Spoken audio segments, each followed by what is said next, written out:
Hello everyone, कैसे हो आप सब। उम्मीद करता हूँ ठीक ठाक होंगे, भले चंगे होंगे। तो आज की इस वीडियो में एक्सप्लेन करने वाला हूँ रेड टू मूवी को। सो भैया, अभी बिना देरी के बढ़ते हैं अपनी वीडियो की ओर और मैं उम्मीद करूँगा कि कम से कम टाइम लूँ और ज़्यादा से ज़्यादा आपको कंटेंट दूँ। तो स्टार्टिंग में मूवी को दिखाया जाता है, हमारे जो आयकर विभाग की तरफ से अजय देवगन की पूरी टीम होती है, टैक्स इनकम डिपार्टमेंट की टीम चलती है एक घर की तरफ रेड मारने के लिए। घर किसका होता है? एक बंदे का जिसका नाम होता है राजा साहब, जो अपने पूल में पार्टी में चिल कर रहा होता है और इन्जॉयमेंट कर रहा होता है। उसके पास एक फ़ोन आता है कि आयकर विभाग की पूरी पूरी टीम हमारे घर पे रेड के लिए निकल चुकी है। अब वो कहता है कि आने दो उनको, बहुत दिनों से देख रहा हूँ, उन्होंने मेरा दिमाग ख़राब कर रखा है और अब वे यहाँ से आएंगे तो यहाँ से ज़िंदा वापस नहीं जा पाएंगे, ये मेरा वादा है। अब इनको मैं दिखाता हूँ कि असली पावर क्या होती है। टीम के आने के बाद राजू साहब क्या करता है, अपना जो भी ब्लैक मनी होता है वो पीछे के दरवाजे से बाहर निकलवा देता है और उनकी टीम के ऊपर हमला बुलवा देता है अपने आदमियों से बोलकर। तो बे चलवाता है और कहता है कि किताबें पढ़ लिख कर तो तुम डिग्री ले चुके हो, लेकिन जिगर कहाँ से लाओगे, वो कहाँ से पढ़ोगे। अब जब उनकी पूरी की पूरी ब्लैक मनी लेके जा रहा होता है उनका एक बंदा, भरोसेमंद बंदा, तो सामने एक पुलिस की गाड़ी दिखाई देती है और वहाँ से एंट्री होती है किसकी? अजय देवगन की, अम्य पाठक की, जो गाड़ी से उतरता है और कहता है कि हमेशा शेर को पकड़ने के लिए जंगल जाने की जरूरत नहीं है, सिर्फ शिकारी को छोड़ दो और शेर वहाँ से भागेगा और हम उसको पकड़ लें।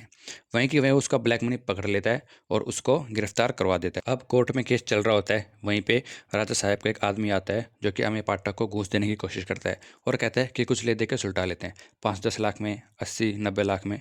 जहाँ पे वो एक पर्ची निकाल के देता है हमें पाठक का एक आदमी और उससे कहता है कि मैं बोलूँगा नहीं, सिर्फ लिख के दूंगा, क्योंकि आजकल दीवारों के भी कान होते हैं। जहाँ पे उस पर्ची में लिखा हुआ होता है 2 करोड़, यानी कि 2 करोड़ की रिश्वत के लिए हमें पाठक हाँ कर देता है। ये बात सुनने के बाद वो सीधा जाता है अपने साहब के घर में और वहाँ से 2 करोड़ का इंतजाम करता है, क्योंकि वो यहाँ से कह के जा चुका होता है कि कुछ भी करके मुझे इनको छुड़ाना है और मैं 2 करोड़ का बंदोबस्त करने वाला हूँ।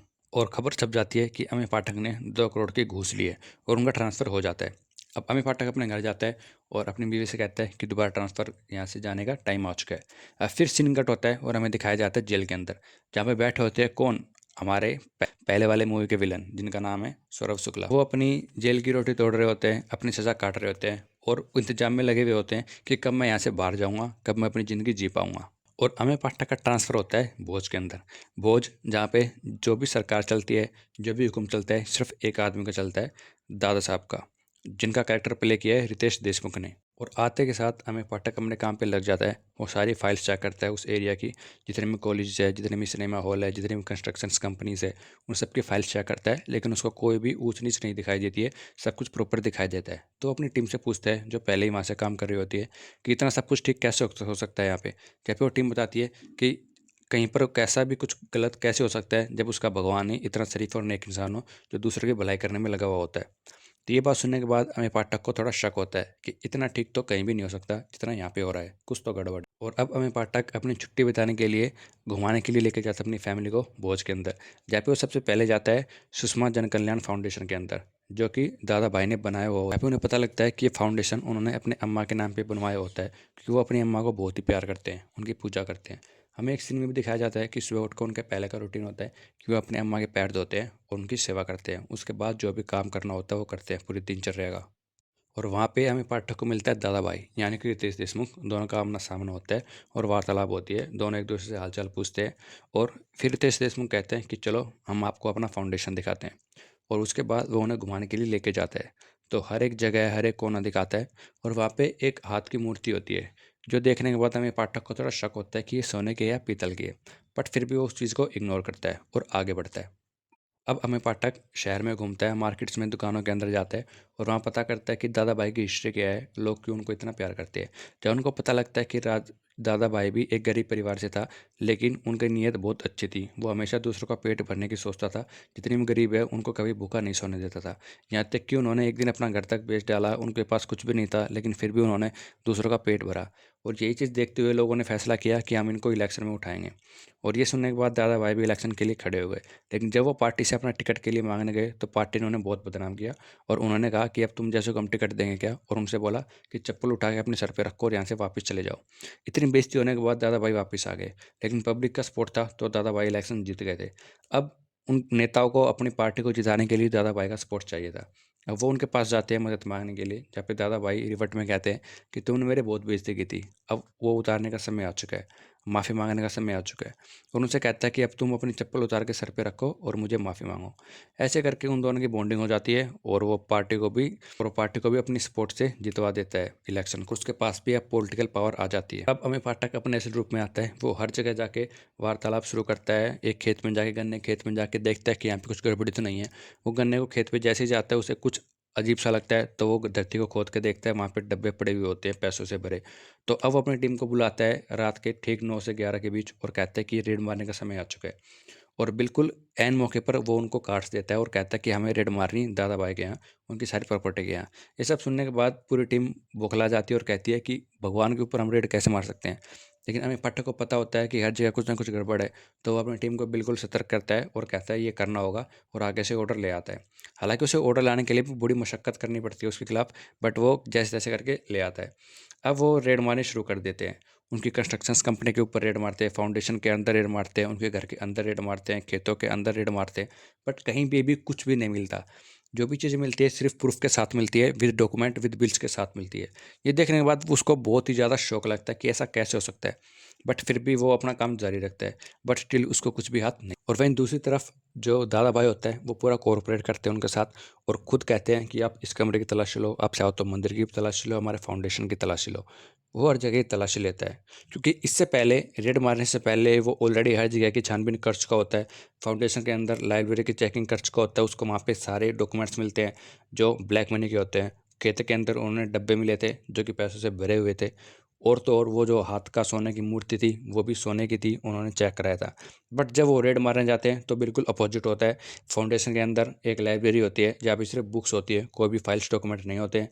खेत के अंदर सिर्फ मिट्टी होती है, कोई भी पैसों से भरे डब्बे नहीं होते हैं। घर के अंदर सिर्फ बिल समेत जो भी सोना चांदी होता है उनके अपना होता है, कोई भी ब्लैक मनी का नहीं होता है। ये देखने के बाद ऑफ कोर्स वो शौक होगा। अब वो पूछता है कि आखिर तुमने किया क्या है, क्योंकि मैंने देखा तब तो सब कुछ जेन्युइन था, तुम्हारा ब्लैक मनी भी मैंने देखा था, सोना भी देखा था। जहाँ पे दादा साहब कहता है कि तुम्हें क्या लगता था कि सिर्फ तुम ही चालाक हो, मेरी नज़र से तो तुम्हारे पास तब से थी, तब से तुमने ट्रांसफ़र लिया था। फिर हमें बैक स्टोरी दिखाई जाती है। और साथ साथ दादा भाई ये भी कहते हैं कि चलो आपको गाड़ी तक मैं ही छोड़ता हूँ, क्योंकि अगर इससे बाहर आप अकेले गए तो ये पब्लिक बहुत ही भावुक है मेरे लिए, कहीं जान से ना मार दे आपको, एक छोटी सी धमकी देता है। और साथ साथ बताता है कि कैसे वो इनके ऊपर नज़र रख। स्टोरी में दिखाया जाता है कि जब इन्होंने राजा साहब से 2 करोड़ की रिश्वत भी मांग की थी, जहाँ वो दादा भाई को फ़ोन करते हैं और दादा भाई 2 करोड़ रुपए भिजवाते हैं राजा साहब को, ताकि वो पैरोल पे बाहर आ जाए। तब उनको शक होता है कि एक ईमानदार ऑफिसर कब से 2 करोड़ रुपए की मांग करने लगा। जिन्होंने मुफ्त की चाय तक ना पियो वो 2 करोड़ रुपए कैसे मांग सकता है। वहाँ से इनको शक हुआ था अमिय पाठक पे, और तब इनको पता लगा था कि ये जानबूझकर ट्रांसफ़र लिया है इन्होंने।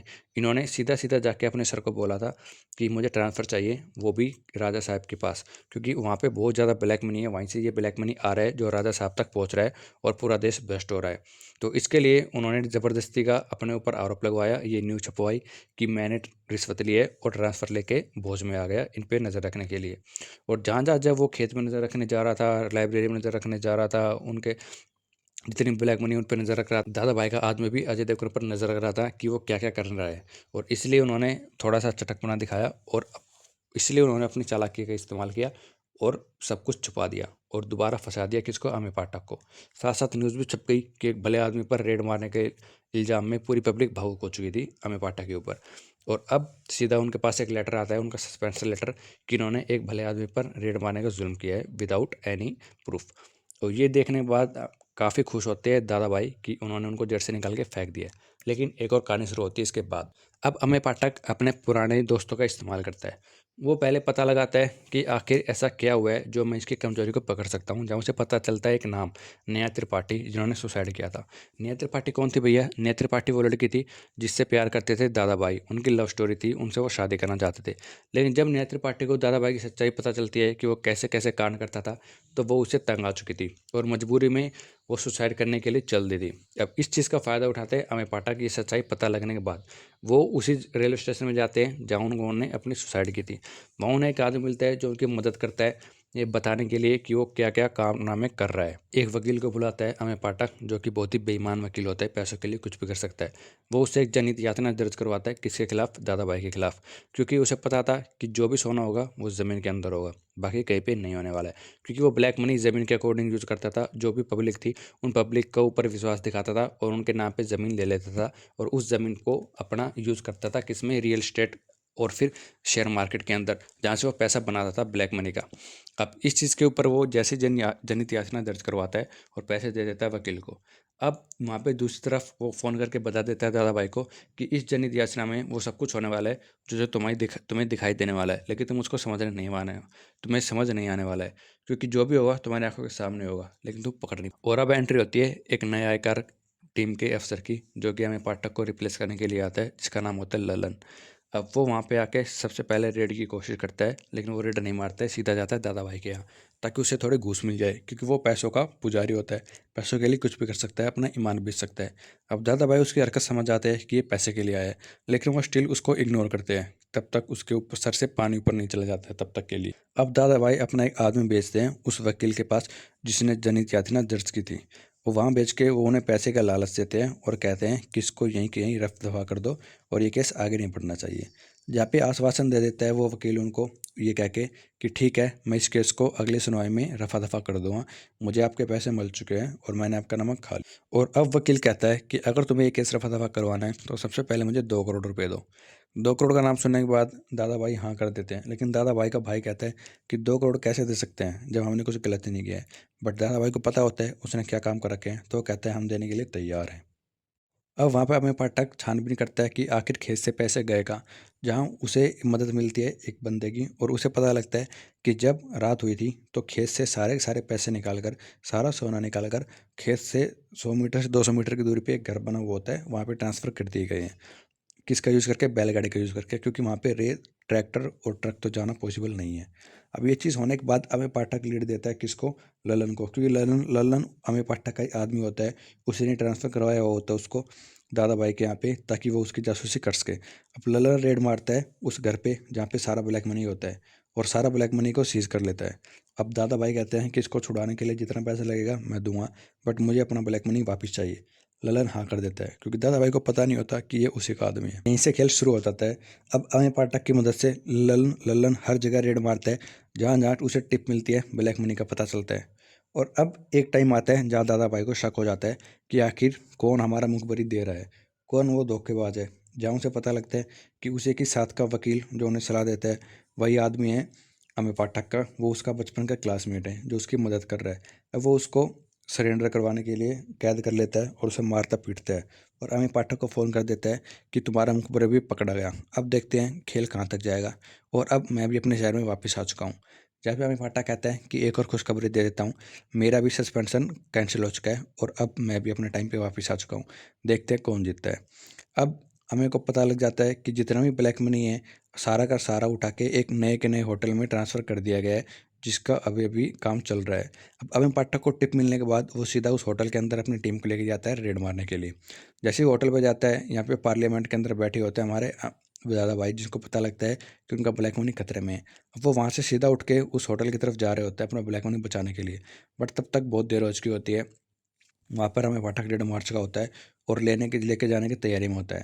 अब क्लाइमैक्स आता है, पूरी पब्लिक भावुक हो जाती है और उनको जान से मारने की कोशिश करती है, गेट के बाहर नारे लगाती है, आयकर विभाग मुर्दाबाद। और अब वो अमेय पाठक को जान से मारने की कोशिश करती है, बट अमेय पाठक दिमाग लगाता है, जितना भी जनता का पैसा होता है वो थोड़ा पैसा छत से फेंक देता है।